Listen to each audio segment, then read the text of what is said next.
Hi folks, welcome to the Prepared Homestead. This is Travis. Thank you all for stopping by to watch. Well, we're back inside today again because the weather just isn't working for us. More stormy weather here today, rain all day, all night, very, very gusty winds, and actually quite chilly. I've had a few people comment and ask why I'm not making any videos about gardening, why I'm not getting out there and showing how to garden. Well, for right now here, it's just too cold and too wet. Ground temperature checked, it's 48 degrees. That's just too cold for most everything that goes in the garden other than a few things.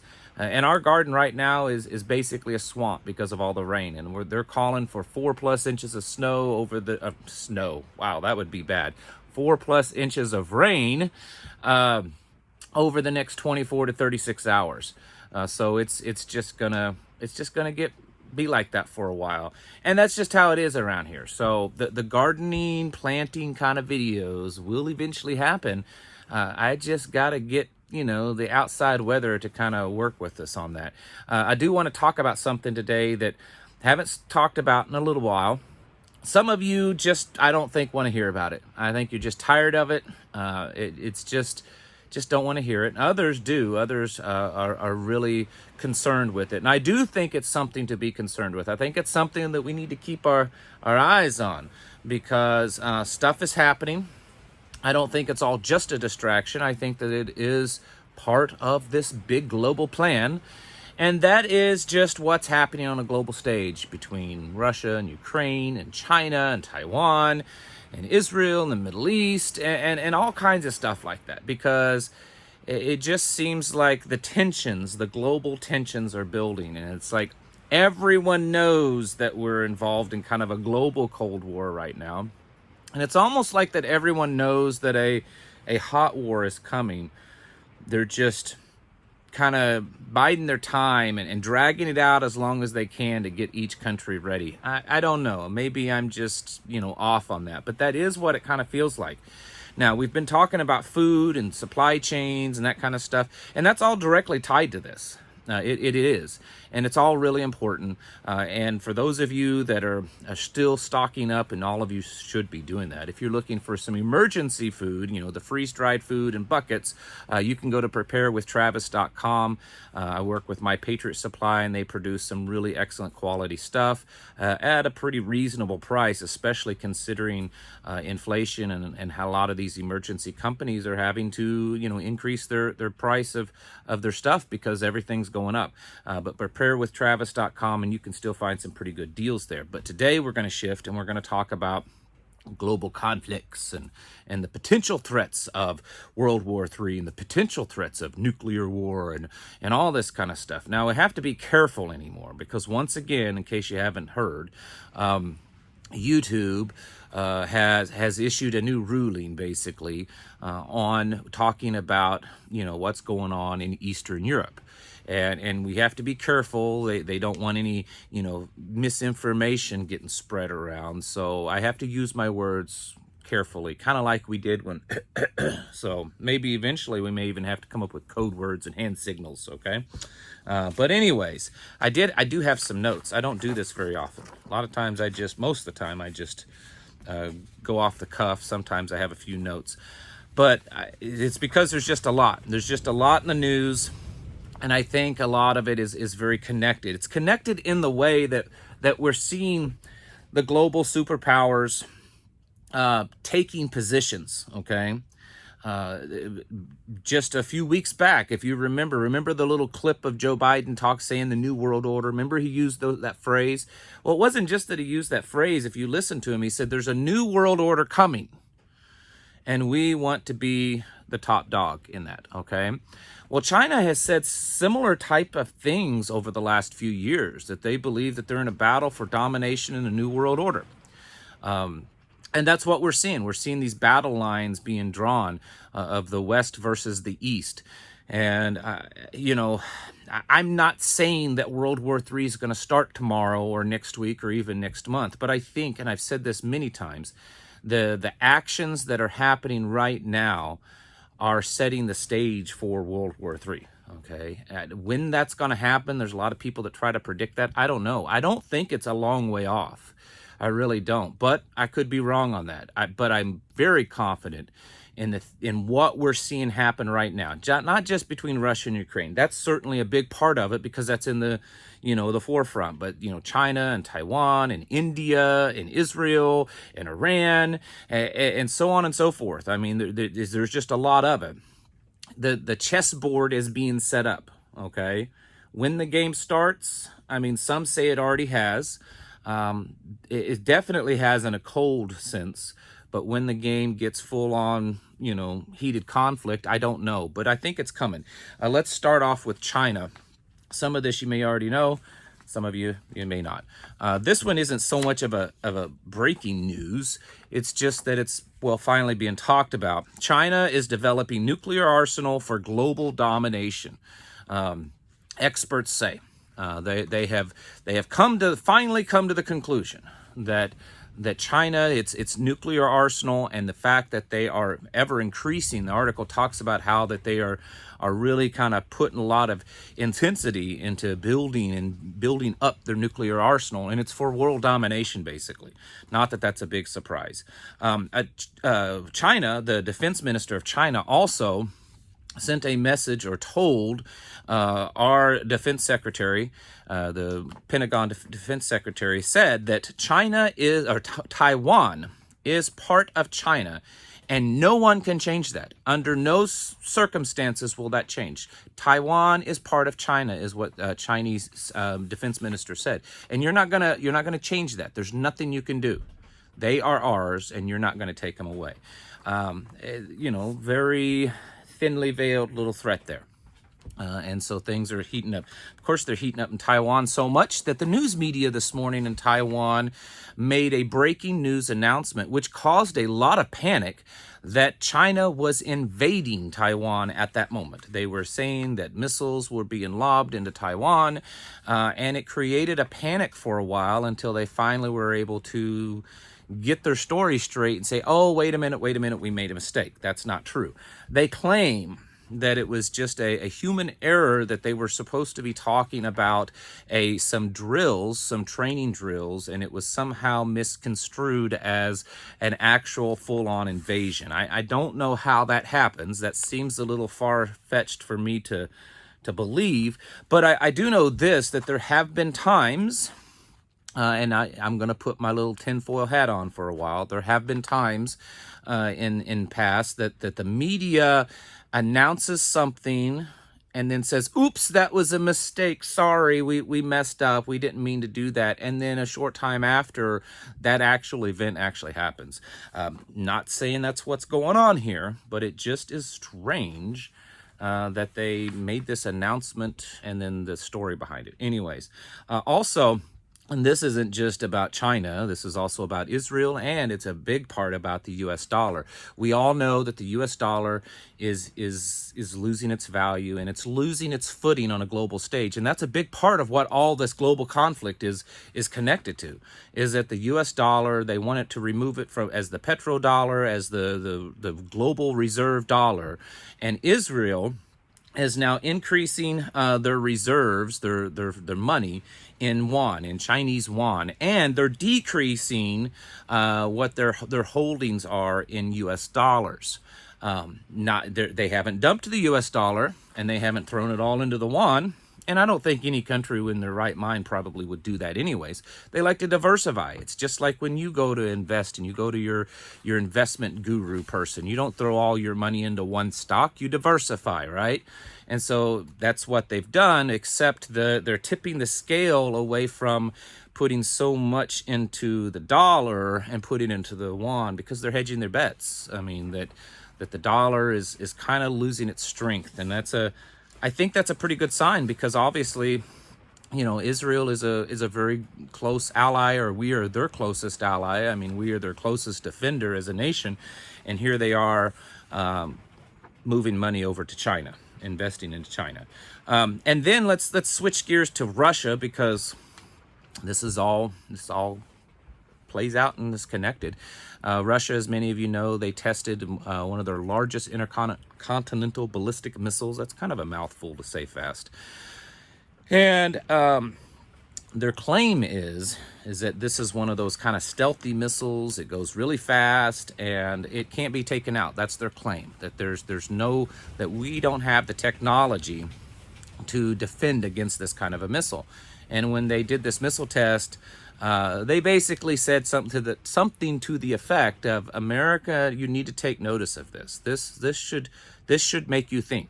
In other words, if you're thinking about going to war with us, seeing that we have this technology that you don't have and that you have no defense against, it should make you take notice. And in a lot of ways, that's true. I mean, we are definitely more superior than them militarily in many ways, but not in all ways, certainly. There are many things, including missile technology, that the Russians are very much more advanced than us. And we've just kind of stayed in the same spot as we were in, say, the war in Iraq. I mean, that's not exactly true, but that's pretty close. For many of you that remember very vividly the war in Iraq, and we did a lot of missile, there was a lot of the Patriot missiles and stuff. That's basically where our missile technology has stayed. And other countries, Russia being a big one, has drastically increased, and they have put a lot of energy and effort into their missile technology. So it's just something to think about. Along with the whole stuff going on in Eastern Europe, it is building. There's stuff going on there, and aside from what we think is going on and what the media is saying is going on, there's just some important stuff. This whole Finland thing in NATO. Maybe I'm wrong, but that could be a big one. Finland is still pushing to be part of NATO, and I mean, I don't know why they don't just make it official.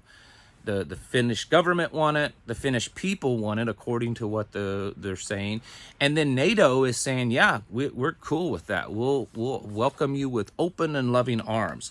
And so the Finnish parliament opens a debate. This is one of those stages of becoming a NATO member. They're opening a public debate for it. And there's just a surge in political, support for this. Even though Russia has said, if this happens, this is an act of war. We will not allow this to happen. Finland has a lot of border, shares a lot of border with Russia, right on the border. And Russia said, I mean, that's one of the main reasons why they say they're in Ukraine, was to prevent a NATO alliance. And here, a lot of their border is shared with Finland, and Finland and NATO they're jumping in the bed together. So this could play out pretty negatively. Now, I think at this point, is each person has bluffed the other, and who's going to be the first to call the bluff? I think Finland they have a good military. Their people, they're well known as being preppers and survivalist mentality and fighters. They do have some pretty good equipment, and they seem to know how to use it. So how will that play out? I don't know, but I'm telling you. And then, of course, Finland is probably banking on the fact that NATO will come run to their aid. And I don't know. I mean, NATO says they would, but NATO has never actually shown that to be very true. And so it will be interesting to see how this plays out. And it's very possible that this one, I'm not saying it is, I'm just saying this whole Finland-NATO thing, it has a stronger possibility than many other things of being the catalyst for World War III. I think even more so than Ukraine. I think it has a much stronger possibility of causing World War III in Ukraine. But I say that, and then I'm going to talk about this. Senator Chris Coons, many of you know who this guy is. He claims it, and so does Biden claims it, that they're best friends. That Coons is Biden's closest friend in the Senate, and apparently that he, personally advises Biden occasionally. They talk, he gets advice from him unofficially because they're buddies, right? Well, Coons is out there talking about deploying U.S. troops in Ukraine. He wants it. He wants it to happen. He thinks that the conversation should be had, and he thinks that we should move forward. Now, it's hard to read between the lines in something like this. Is he saying this in hopes that Biden will hear this and start the conversation? Or is the conversation already been had and the decision has already been made, and then this guy is kind of like the front man to sell it to the people, to kind of get the people conditioned? I don't know. But the fact is that if this senator who holds while he may not be the most powerful senator in the Senate, he's very powerful in the sense that he has the ear of the president, is saying this kind of rhetoric. This is a pretty serious thing. And then, of course, Biden administration announced that we're sending another $800 million in weapons. It seems like almost a weekly thing with this $800 million. It's interesting. I'd be interested to know what really is in these, this $800 million weapons package. It's interesting that they seem to all be that number. What is it? 800 million. And then finally, and this is something that I wanted to talk about a little bit, the United States Army documents have been found that are detailing that they are reopening World War II era ammunition manufacturing plants and depots. So in this article, it talks about how these were back in World War II. We all should know the history of World War II at least enough to know that the whole country was involved in manufacturing the stuff for World War II. And there were plants all over the place. And so that's what it's talking about, that during World War II, the U.S. Army had plants to manufacture ammunition, and they had depots, and there are these underground kind of bunker things where they would store all this. And basically, since World War II, they've just been in the mothballs. Not really much has been done to them. They're the equipment, the technology, everything is, well, it's World War II standard.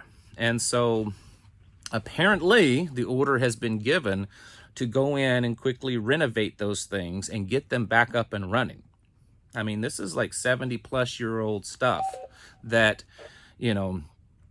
who knows what condition it is. I mean, it doesn't really go into detail. Are they reconditioning the equipment, or are they just gutting it and they're using the facilities for new? I don't know.